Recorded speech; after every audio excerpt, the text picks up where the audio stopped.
بسم اللہ الرحمن الرحیم۔ دوستو، آج میں آپ کو موتا کی جنگ کے بارے میں ایک چھوٹا سا قصہ سناتی ہوں۔ موتا کی جنگ جب ہوئی تو موتا مدینہ سے 700 میل کے فاصلے پر ہے۔ اردن میں ایک جگہ ہے موتا نامی، جہاں پہ روم کی تعداد جب جنگ شروع ہوئی تو 1 لاکھ تھی اور مسلمان 3000 تھے۔ 3000 کا لشکر 1 لاکھ کے لشکر سے ٹکرا رہا تھا۔ اللہ کے نبی نے لشکر کو روانہ کیا اور فرمایا کہ تمہارا امیر زید بن حارثہ ہے۔ اگر زید بن حارثہ شہید ہو جائیں تو پھر جعفر جو میرے چچا کے بیٹے ہیں انہیں امیر بنا لینا، اور اگر جعفر بھی شہید ہو جائیں تو پھر عبداللہ بن رواحہ کو اپنا امیر بنا لینا، اور جب عبداللہ بن رواحہ بھی شہید ہو جائیں تو پھر جس کو چاہے امیر بنا لینا۔ ایک یہودی یہ ساری باتیں کھڑی ہو کر سن رہا تھا۔ وہ کہنے لگا کہ ان تینوں کو شہادت کی بشارت، کیونکہ نبی جو کہا کرتا ہے اگر کے ساتھ وہ اگر بھی حق ہوتا ہے، وہ اگر بھی شک نہیں ہوتا حق ہوتا ہے۔ یہ تینوں وصیت کر کے جائیں کہ یہ واپس نہیں آئیں گے۔ تو دوستو، موتا کی جنگ شروع ہو گئی۔ لڑتے لڑتے زید بن حارثہ شہید ہو گئے۔ اللہ کے نبی، پیارے نبی مسجد نبوی میں بیٹھے ہوئے تھے۔ موتا میں اور مسجد نبوی میں 700 میل کا فاصلہ تھا، تو مسجد بھری ہوئی تھی۔ آپ نے ایک دم بلند آواز میں کہا، وہ زید آگے بڑھا، وہ جھنڈا اٹھایا ہوا ہے، اور وہ بجگری سے لڑا اور وہ شہید ہو گیا اور وہ جنت میں چلا گیا۔ اب جعفر نے جھنڈا اٹھا لیا ہے اور وہ آگے بڑھ رہا ہے۔ جعفر کی عمر 33 سال تھی۔ یہ جب آگے بڑھے تو انہیں اپنے بچے یاد آ گئے۔ ان کے 3 چھوٹے چھوٹے بچے تھے۔ ان کے نام ہیں اون، عبداللہ اور محمد۔ ان میں اون اور محمد جو تھے وہ کربلا کے میدان میں شہید ہوئے تھے۔ صرف عبداللہ بچے تھے، جیسے حسین علیہ السلام کے بیٹے زین العابدین بچے تھے۔ ساری جعفر کی اولاد جو تھی وہ عبداللہ سے ہے، ایسے ہی بالکل ویسے جیسے امام حسین کی ساری اولاد زین العابدین سے ہے۔ چونکہ ان کے 3 چھوٹے چھوٹے بچے تھے اور بیوی اسما بنت امیس رضی اللہ تعالیٰ عنہ 22 سال کی تھی۔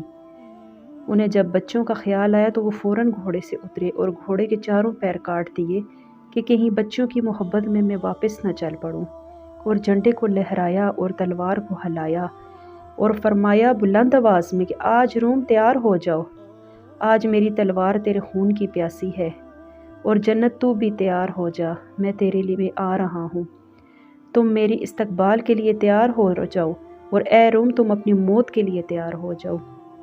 آگے بڑھے تو لڑتے لڑتے دشمنوں نے ان کا ایک بازو کاٹ دیا، تو جھنڈا انہوں نے دوسرے بازو میں اٹھا لیا، انہوں نے وہ بازو بھی کاٹ دیا، تو کٹے بازوؤں سے جھنڈے کو پکڑ لیا، یعنی 2 کٹے بازوؤں کے درمیان میں جھنڈے کو پکڑ لیا، تو انہوں نے پیچھے سے وار کر کے انہیں شہید کر دیا۔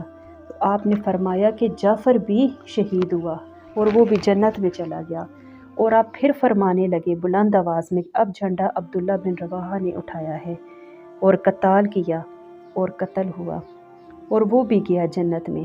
تیسرے سردار کی شہادت پر جھنڈا گر گیا، آپ خاموش ہو گئے۔ ایک صحابی کا نام ہے ثابت بن اکرم، وہ انصاری تھے، جنگ بدر کے صحابہ میں سے ہیں۔ انہوں نے آگے بڑھ کر جھنڈا اٹھایا اور بلند آواز میں پکارا کہ کون جھنڈا اب اٹھائے گا؟ تو صحابہ نے کہا کہ تو ہی اٹھا لے۔ انہوں نے کہا کہ میں نہیں اٹھا سکتا، کسی اور کو دے دو۔ تو بیچ میں سے ہی ایک آدمی کی آواز آئی جس کے بارے میں تاریخ خاموش ہے، اس کا نام نہیں معلوم۔ اس نے بلند آواز میں کہا کہ خالد بن ولید کو دیا جائے۔ تو سب نے بلند آواز میں آگے سے کہا کہ ہاں ہاں خالد کو دیا جائے۔ تو خالد بن ولید فرماتے ہیں کہ میں تو نیا مسلمان ہوں۔ یہ خالد بن ولید کی دوستوں پہلی جنگ تھی، کسی پرانے جنگ بدر والے کو جھنڈا دیا جائے، تو کہنے لگے کہ سب نہیں، خالد کو دے دو۔ تو خالد بن ولید نے جھنڈے کو جب اٹھایا، اسے لہرایا اور اپنی تلوار کو میان سے نکالا، تو اللہ کے نبی نے مدینے میں کہا کہ اب اللہ نے اپنی تلوار نکال لی ہے، اور اللہ نے اب اپنی تلواروں میں سے ایک تلوار کو نکال لیا ہے۔ تو دوستو، یہاں سے خالد کا نام سیف اللہ پڑ گیا۔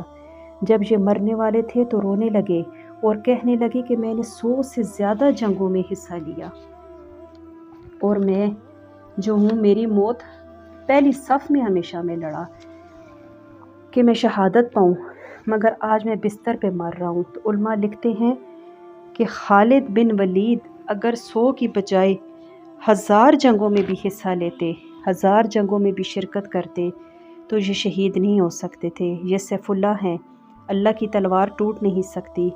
ان کا یہ لقب ان کی شہادت میں آڑے آ گیا۔ تو یوں تلوار کو جب بلند کیا تو میرے نبی نے بلند آواز میں فرمایا کہ اور اللہ نے اپنی تلواروں میں سے ایک تلوار کو نکال لیا ہے۔